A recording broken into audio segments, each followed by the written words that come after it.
Welcome into Game Changers. We are here at the practice facility of Miami Dolphins in Miami Gardens. Mike Cunha, Steve Goldstein, Kim Bocamper. Guys, we just wrapped up a couple days of practice against the Falcons. We're getting ready for that first preseason game. A little concerning, Goldie, I'll start with you about how the team had a couple slow starts to practices, finished strong, but Dolphins maybe needed a wake-up call. Well, you used the word concerning. I go with alarming, Bo, because no one had the orange jersey today. No one had a playlist. That means the coach may not have been so happy with day number one of the joint practices. But honestly, this time in camp, I think these coaches and these coaching staffs, I think they like when there's good and bad. It gives them something to pick on and kind of get into. And you have a little bit of concern, but I don't get too wrapped up in it, to be honest with you. Today, though, I should just quickly mention at the practice yesterday that you had Jalen Waddle go down. Tua says he only hopes it's a couple of days. So we'll see how it all shakes out playing time on Friday. But I don't get too wrapped up in it. Next week in Houston, I think, Mike, if we're having the same conversation, maybe a little bit more wrapped up in that. But this is the time of year, if this is going to happen, you want it to happen now, right? Yeah. I mean, you want to get some of these kinks out. A lot of procedural stuff, which is Well, going to that's be a problem because there was a problem last year, right? Look, those are the things, the things you don't like to see are the pre-snap penalties, those types of things. The mental errors. It goes back to, it takes no talent to stay on sides. It takes no talent to know what your job is. Sure. So do it. Those are easy things. But I'm with you, Goldie. There's a part in training camp, and they haven't been here for a long time, but it's tiring. They've been against the same guys. Now they got another team coming in, and you're expected to do things. And so it gets a little lethargic and it gets a little tiring. And I think the coaches, this is that opportunity to say, you know what, I see my team starting to take a little dip. Let's fire them back up. Let's get a little tougher in the meeting rooms. Let's point things out. Let's be a little harder on it, and let's be harsh about it and get these guys off the edge. So yes, right now, not a big concern. But if we see this team floundering next week with the two joint practices in Houston, and then coming out and laying an egg in the preseason game, you only got a couple more weeks after that before the home opener or for the opener. And boy, you better get those guys going in the right direction. But right now, I would say the concern is at like a medium level. Not to 50%. Level yellow, not orange or red. Okay. Man, maybe a little orange yellow, kind of right around there. All right, both fired up. I want to ask you both this. Are you guys as fired up for this Hard Knock season? You got the New York Jets. You got Aaron Rodgers. It debuted this week, Goldie.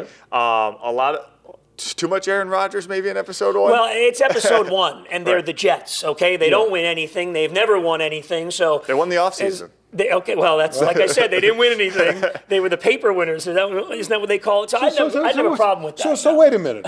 So they get a two-time MVP in Aaron Rodgers. He comes to the Jets.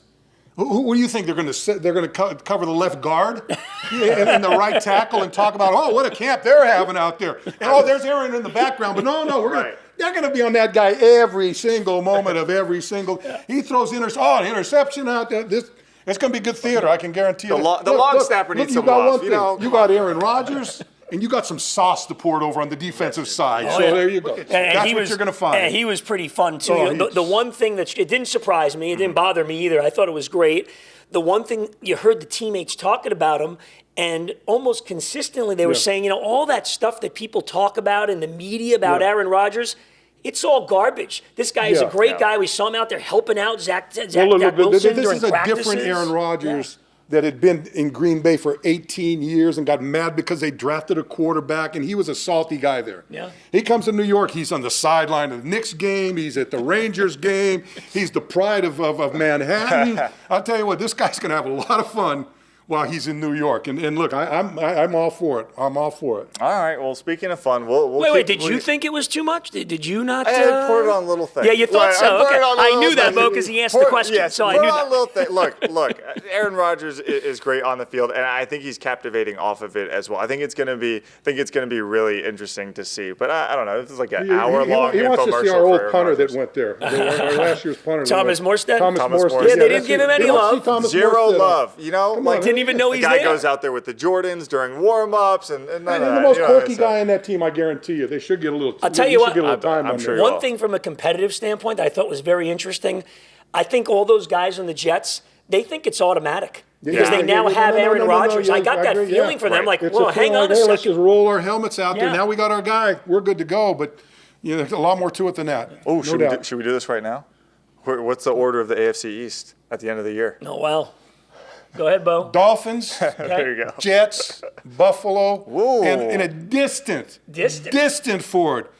Those guys from Foxborough. Yeah. Like 12 furlongs off the lead? Way back there. Yeah. Way back. That's a big take. This I early on. don't think the Jets beat out the Bills. Yeah. I think Dolphins Bills going to battle for the division. You know and what? I think the Jets I'm slot looking in at that after. Jet defense. I think they were ranked good. 4th last year, and they've gotten better with their players. The two rookie, the rookie coming back and being more astute at the game. I think they're going to surprise a lot of people. I think they're going to be a very, very good football team. All right. Well, we're going to keep the conversation rolling here on Game Changers. We're going to get Bo out of here I'll change next week. before he takes. You're never any more changing. big hacks. That horse is out of the Next week, barn. I'll have Next Buffalo- week we'll I'll have do Buffalo that win question next again, and we'll have our full Hard Knocks recap That's maybe it. Thank you. again. All right. More coming up on Game Changers next.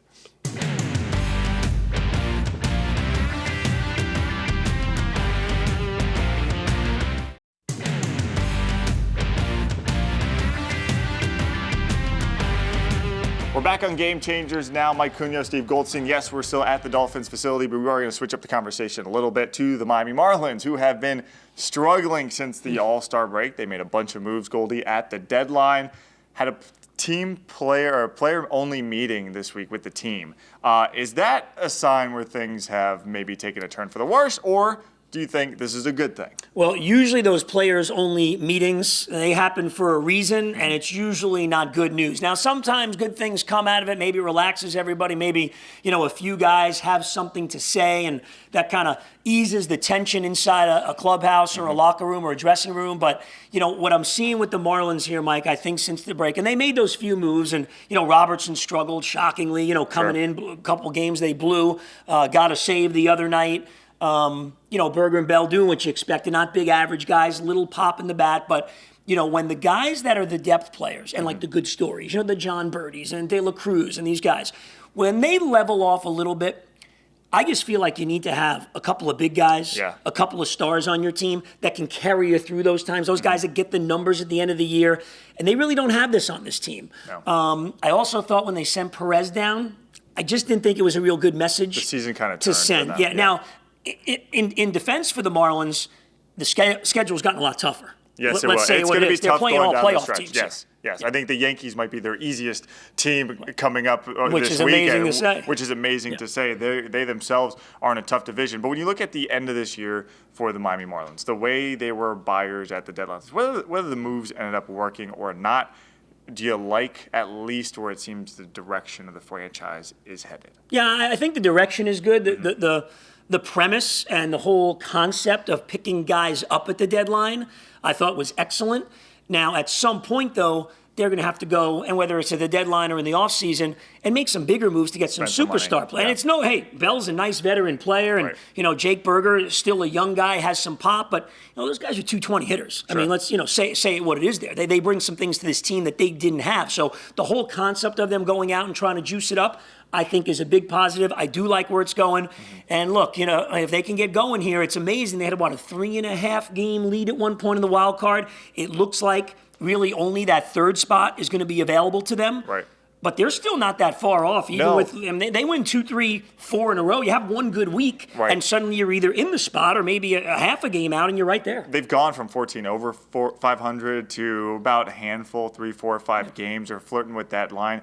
As long as they're in it this late, I think Marlin fans have to take this season overall as How a late win. is the line for you? So like September 1, right to the end? I What do you think think? considering years past, the season's already a success. But the fact that, what month are we in? August? Yeah, we're mid-August. We have 6 weeks we're left in the season. 6 weeks left in the season, and they are right in a playoff push. I mean, I think you got to stay in it though till mid-September. I agree. You absolutely have to stay in it when you're this close. But overall, if they don't make the season or not, I think as a Marlins fan, you have to feel good at least about where they're heading, because I mean they've gone through some changes. At least the trajectory is finally pointing in the right direction. Yes, step forward. Yes. And like we said, the fact that they made some moves at the deadline to bring some people in, show that, hey, we believe in this team. Let's try to get a little bit better. Let's try to, fix some things that are wrong. And the other thing is Skip Schumacher has shown, this guy's got a chance to be a really good manager. I do believe the last month or so, There's been a few mistakes. Yes. The one where Arise was on deck to tie the game, and instead of bunting the guy over to second, pulling Sandy. I think there's a couple of moves there.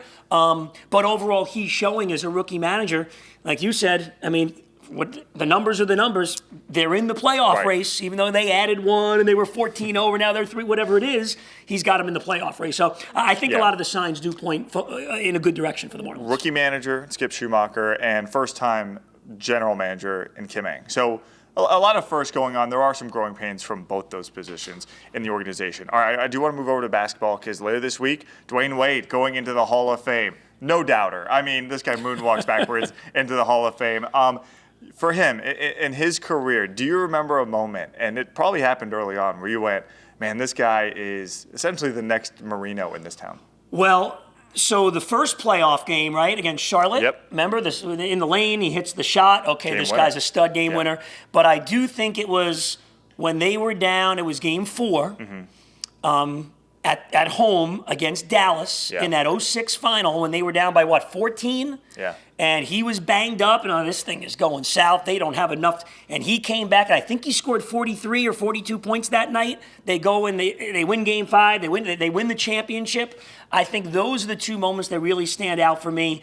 And it's great to see, a guy, I know he left for a little while. That's all right. That never should have happened, but nobody really remembers that anymore anyway. Right. Drafted by the Heat, homegrown guy, and he's going in the Hall. I think that's pretty amazing for, this franchise that's, 36, 30, 35 years old? Right. You know what's crazy about it? He's got so many of those memorable moments. That game against Charlotte, I think it was over Baron Davis, if I'm not mistaken. The game winner in the lane. That's a good call by you. I remember 06 against Dallas, sure. I think the scorer's table, I think whenever they do eventually build him a statue, they're going to have to build a statue of a scorer's table so he can get on it. You think that'll be the statue? I think it's got to be right. at this point, unless they do something with the big 3 and all 3 of those guys are there.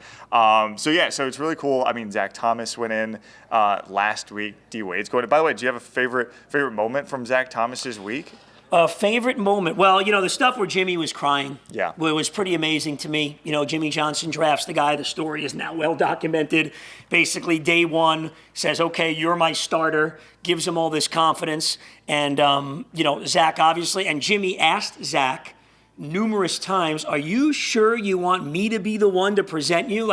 Trying to let him off the hook, maybe, want one of his young kids or whoever else. And Zach just kept saying, no, you're my guy. So Jimmy crying, and the other stuff for me was, and I didn't know Zach was going to do this, and, the Junior Seau stuff. When he got really choked up, and, we remember when Junior came in here to Miami, it was unbelievable. I mean, larger-than-life personality, very tragic death. So when Zach Thomas, during the speech, made that tribute to Junior. I was pretty moved by that. Our photographer, Louis Zabala, pointed out while we were sitting there when he's making that moment in that speech, there was a Junior Seau jersey and 2 fans, Junior Seau jersey and a Zach Thomas jersey sitting next to each other. Wow. And it was kind of a unique moment. Also, to your point about Jimmy Johnson giving him the keys to that defense, 27 years to the day that he gave him the starting job to the day he walked into Canton. So a big weekend for him. And you know what? A lot of big weekends coming up for South Florida. Obviously, again, Dwayne Wade going into the Hall this week. More Messi stuff on the horizon. We're going to get into that next on Game Changers.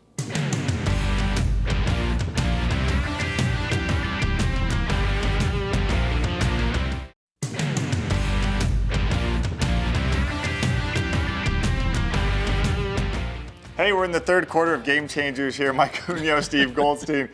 Here at the Dolphins training facility in Miami Gardens. That's home for this week's episode. But let's kick it up the road to Fort Lauderdale. Lionel Messi continues his ridiculous scoring streak. My question to you, Goldie, is if Inter Miami doesn't make the playoffs, let's just strictly from a soccer standpoint. Inter Miami doesn't make the playoffs, but they take home one of these trophies like the League's Cup. Do you look at it as a successful season for them? Well, that's a great question. This League's Cup is the first time they've done this, and they're getting through it. So. And the wins have been amazing. They're exciting, high-scoring games for soccer, which I think to the average person that maybe isn't a big soccer fan, that's, Messi's here, let me watch it. It's a good recruiting tool. I think that's great having 4-3 games. I really do. I'd say it's a success. If they can win one of these, I think it's big. It's amazing, that he's producing the way he's producing. But then I look at it and, is it that amazing? Is he just a man amongst boys playing in the MLS and in now this League's Cup right now. But does it matter if you're a fan? Like I know soccer fans and the diehards will say, "Oh, well, he's playing MLS," but isn't it's fun? I mean, the whole point of him coming over here, obviously, money. He's getting paid a ton, but at least for the MLS, getting him here helps grow their sport. Mm-hmm.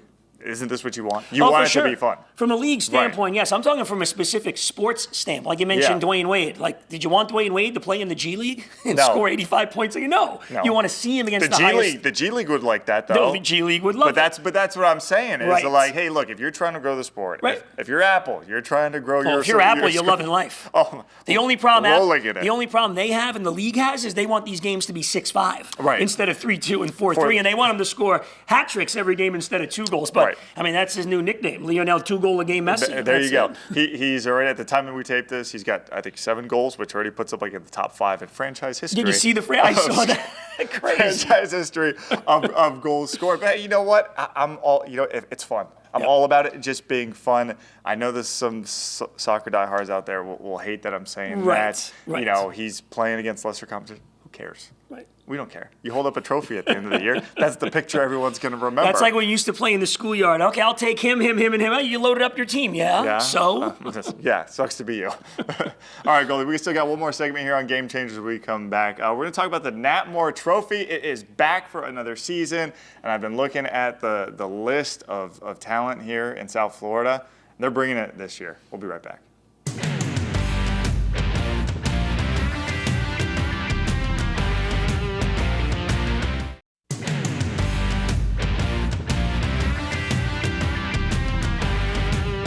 Hey, don't forget, nominations is open for this year's Nat Moore Trophy. Go find your favorite high school football star, nominate them, and start voting because it's going to be another fun year. South Florida, once again, loaded. I was looking at the position groups, Goldie, this year. Wide receiver.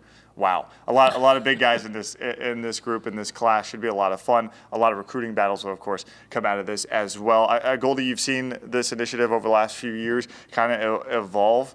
How great do you think this is for South Florida? And I mean, I know we're kind of pumping ourselves up here a little bit, but it has been a lot of fun to see guys come back. I mean, the Miami Hurricanes have a couple of guys who have made the Final Four, and it's cool to see. Yeah, you did that piece on guys that were nominees and then what they're doing now, and it's like amazing. We know South Florida has all the talent in the world. CBS Miami and Nat himself, Nat Moore, great guy in the community.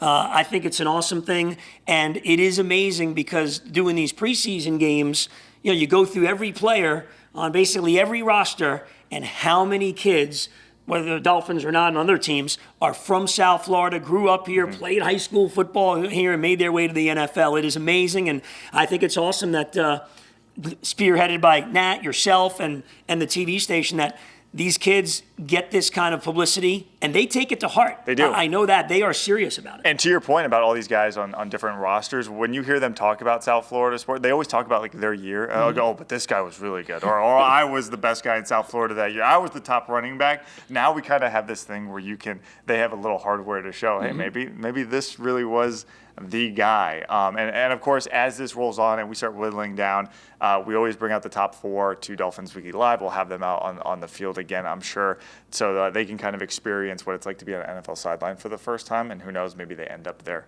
one day. All right, we'll be talking to you guys next from the NFL sideline this weekend with the Dolphins' first preseason game Friday against the Atlanta Falcons. Steve Goldstein, of course, will be on the call doing the play-by-play. Kim Beaucamper will be the color man up in the booth. I'll be down on the sidelines trying to sneak in some free food while these guys are How many shirts are you going to bring? It's going to be hot. I'm just curious. 2? I'm not kidding you. Is it like the Messi over-under? 2 goals a game, 2 shirts a game for you? I ordered 3 new polos, and I'm thinking about bringing all of them, and we're probably going to do 1 a quarter till that 4th quarter and just have to ride it out to the end. The guys are going to call you soft. Don't let them see you doing that. They're out there playing, and they don't change. I also bought the portable fan. Wow. We go to my Amazon purchases. All right. That's already happened. We'll leave your Amazon account to yourself. We won't check that. I don't want to hear it from the guy who's in the AC for the entire game. So it's kind of borderline. It's open. It's not. I've been in that booth. When you turn around, there's coffee, there's food. You're going to be fine. Yeah, I got to get someone to bring that in. Catering is a key part of the preseason games in the booth. Yeah, okay. We're getting the wrapped up signal, and you know what? I'm just tired of hearing about your catering. Good. So that'll do it from Game Changers. For Steve Goldstein, I'm Mike Cunha, and again, thanks for Kim Beaucamper joining us. Game Changers on the road once again. I like these shows. We'll do it again next week.